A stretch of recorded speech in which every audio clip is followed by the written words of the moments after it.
చూడండి అన్నలు టమాటా, ఇది దుబాయ్లో టమాటా, దీని పక్కన ఆలుగడ్డ, పక్కన ఉల్లిగడ్డలు బాగాలేవు, అయినా తీసుకున్నాం, ఏం చేస్తాం. ఇటు వచ్చేసి అన్ని కూరగాయలు ఇలాగే ఉంటాయి షాప్లలో. ఇది వచ్చేసి మిర్చి,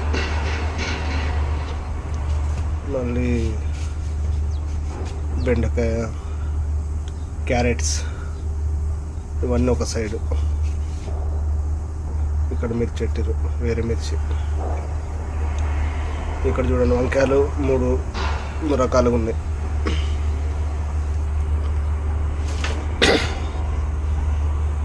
ఇవన్నీ చికెన్, అది సాదియా, ఇవన్నీ కంపెనీ చికెన్స్ వేరు ఉంటాయి.